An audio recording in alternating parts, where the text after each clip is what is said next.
កាត់សក់ចេញមួយសាហើយមិនទាន់អស់ចិត្តទេថ្ងៃនេះទៅកាត់ថែមទៀតម៉ូតសក់ថ្មីហ្នឹងមិនដឹងអាម៉េចអាម៉ាទេកំងជាងខ្លួនឯងតែពេលកាត់ហើយចេញរីសាល់មកស្អាតបោះគេឡើងដូចកូនជប៉ុនកតុបមិនបងអង្គយូរទេគុំទុកប្រហែលថ្ងៃដែរហើយឥឡូវចេញដំណើរទៅកាត់សក់ជាមួយកូនគីការជូនគាត់ទៅកាត់សក់លើកមុនខ្ញុំអត់បានថតដល់ហើយពេលផុសវីដេអូទៅបងប្អូនសប្រៃដែរដោយសារអត់ដឹងថាកូនពៅកាត់សក់តាំងពីអង្កាលតែមកលើកនេះបានថតឲ្យបងប្អូនមើលស្រួលបួលហើយមុនហ្នឹងគេនិយាយពិភាក្សាជាមួយពូមេជាងហើយគេកំងម៉ូតខ្លួនឯងទៀតណាចាំមើលម៉ូតដែលកំងខ្លួនឯងនឹងចេញទៅជាមិនវិញឃើញសក់តែមកក្តាប់ចឹងមែនតែពេលកាត់សំណំគ្រាន់ដែលចិត្ត1ម៉ោងពេលនៅសើមចឹងមើលមិនទាន់ឃើញតម្រងប៉ុន្មានទេចាំមើលពេលផ្លុំឲ្យស្ងួតបានដឹងអូបានកំងម៉ូតខ្លួនឯងម្ដងនិយាយពីថតនោះថតកាត់សក់ហើយទៅកក់ចេញមួយសាទៀតឲ្យតែបានគេកក់សក់ឲ្យម្ដងកូនពៅខាងនេះភ្នែកតុនមមីមមួកងុយតែគេងតែបដ ឲ្យគាត់នឹងលក់នៅលើក្រែកក់នឹងឯងគ្មានងើបទៅណារួចទេមើលមកកក់ពេលគេងឲ្យគេកក់សក់អញ្ចឹងទៅឲ្យដូចថងបង្អែមខ្ញុំចង់និយាយថាបង្អែមតែអ្នកស្រុកខ្ញុំគេហៅបង្អែមអញ្ចឹងឯងនោះសក់ថ្មីចាប់ផ្ដើមបញ្ចេញមហិទ្ធិឫទ្ធិបានហើយនេះជារីសាល់នៃម៉ូតដែលកូនពៅគេកំងខ្លួនឯងស្អាតអត់បងប្អូនពេលហ្នឹងខ្ញុំអត់បានទៅជាមួយគាត់ទេដោយសារជាប់រៀននៅសាលាបើថាបានទៅអីខ្ញុំខំនៅកន្លែងហ្នឹងហ្មងខ្នាញ់ណាស់ខ្ញុំនិយាយមែនតាំងពីកើតមកអត់ដែលឃើញប្អូនខ្ញុំស្លៀករោមចេះទេដល់ពេលសាក់ស្លៀកលើកទី1ជាមួយម៉ូតសក់អញ្ចេះទៀតស៊ីគ្នាចំណាប់អើយនេះដូចកូនជប៉ុនអញ្ចឹងកតុបជូតខ្លាំង3-10ឆ្នាំហើយតែខ្ញុំនៅតែថើបដូចកូនងាអញ្ចឹងឯងរាល់ថ្ងៃនេះមិញហ្នឹងពេលចេញពីកន្លែងកាត់សក់ម៉ាក់ឲ្យពាក់មួកអត់ចង់ពាក់ទេខ្លាចខូចសក់ថ្មីអាយ៉ាផ្លិចមើលលេងសើចមិនបានថ្ងៃនេះមើលតែស្ទាយជិះម៉ូតូកូនគីក៏ដឹងថារុំទុំប៉ុណ្ណាដែរហើយឡង្កិលលីហ្មងថ្ងៃនេះថ្ងៃជាវេលាល្អរបស់កូនពៅហ្មងហ្នឹងគេចេញពីកាត់សក់មកអារម្មណ៍ល្អហើយជជែកចេញពីរៀនមកកំដរ shopping ទៀតគ្រប់ទឹករួចទៅអីនឹងដៃម៉ានីកាំងគេនឹងគ្រាន់តែប៉ុណ្្នឹងក៏ទៅឈោឆ្ងល់ដែរអស់ពីឆ្ងល់សឡក់មួយជូនកូនពៅមកហ្សែនដូថ្ងៃនេះមិនដឹងថាបានកៅអៅទៅវិញអត់ទេបើគាត់លេងសើដាក់តុក្កតាតាំងពីមុខទ្វារទៅហើយកូនមនុស្សខ្ញុំនេះមិនបានទេឲ្យតែឃើញតុក្កតាអញ្ចេះអីនិយាយពីថាស្រឡាញ់យកមកពោលេងកាន់នៅនឹងដៃចាប់ថើបដូចមានសត្វចិញ្ចឹមអញ្ចឹងខ្ញុំខានមកហ្សែនដូតែមកយ៉ាឯណាមកលើកនេះមានតាំងពីតុក្កតាកៅទឹកកញ្ចក់កតាស់ជូតមាត់ឲ្យត្រូវនឹងកូនចៃខ្ញុំទៅកាត់សក់ឲ្យថ្មីថ្មោងចេះទៀតកញ្ចក់នេះដឹងបានទៅមួយហើយមុននឹងតវីដេអូសូមមកប្រាប់បងប្អូនបន្តិចថា Zendo ឥឡូវកំពុងមាន promotion ចូលឆ្នាំខ្មែរណាបញ្ចុះតម្លៃរហូតដល់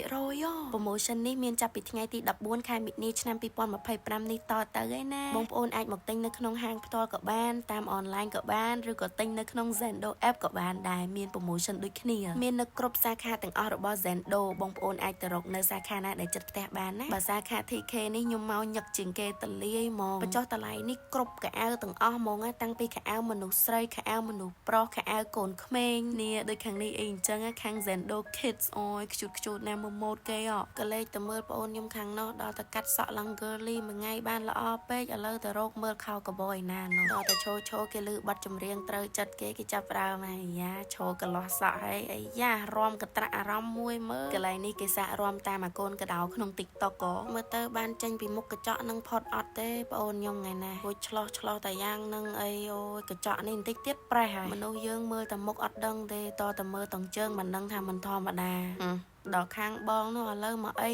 គេដែរទេគុំមាត់គេកំពុងតែត្រូវគ្នាហ្នឹងណាតែបើគិតទៅពីអ្នកបងប្អូនខ្ញុំដូចមិនសូវឆ្លោះគ្នាផងភាគច្រើននៅផ្ទះអញ្ចឹងឯងលេងមួយគ្នាប្រឡែងអោបគ្នាអីនិយាយពីថាយាយប៉ែនោះបើបានលេងអីដូចស្កតាំងម៉ែលេងស្អិតដូចតកែអត់ចង់ឈប់ទេអូអត់កើតទេតែមិនដឹកដៃយាយប៉ែហ្នឹងដើរអត់មានបានកៅអៅទេថ្ងៃហ្នឹងកម្រណាស់បានកុមារីនេះមកចាប់អារម្មណ៍រោគអញ្ចេះនេះដល់ទៅពេលគ្នាស្រឡាញ់ម្ដងអស់សាយអត់មានសាយប៉ុនគាត់ហើយបើថាខោមិញវិញរត់ទៅលើទៀតហើយទូចញីមកមើលអាវខាងនេះម្ដងអាវនេះដូចគ្នាប្អូនខ្ញុំក៏ស្រឡាញ់ដែរប៉ុន្តែរកមើលសាយប៉ុនគាត់អត់មានហ្នឹងហើយធំលឿនពេកតាមចិត្តតន់ចាយឥឡូវរកអាវកន្លែងខិតលេងត្រូវហើយខ្ញុំទុកឲ្យគាត់ដើរមើលលេងសិនហើយខ្ញុំចេញទៅរកមើលកៅអៅខ្លួនឯងដែរតែដល់ពេលងាកមកវិញនេះឃើញគាត់ដើរចេញមកមិញហើយមើលគេធ្វើដំណើរអញ្ចឹងទៀតខ្ញុំមើលអត់ដឹងថាគាត់ទេណាស្មានតែកូនណាគេយ៉ាស់គេដើរចេញមកអត់មើលមុខខ្ញុំទេណាគេព្យាយាមកិច្ចមុខខ្ញុំបានហើយចាគីខ្ញុំស្គាល់យើងច្បាស់ណាស់បើចង់ពួនរកកន្លែងពួនឲ្យចិត្តបន្តិចទៅមកឈរពួនកដាលវាអញ្ចឹងបិទភ្នែករកក៏រកឃើញដែរទោះគាត់កាន់តែធំពីមួយឆ្នាំទៅមួយឆ្នាំមែនប៉ុន្តែនៅក្នុងភ្នែកខ្ញុំគាត់នៅតែជា baby ដូចកូនងាទូចចឹងចា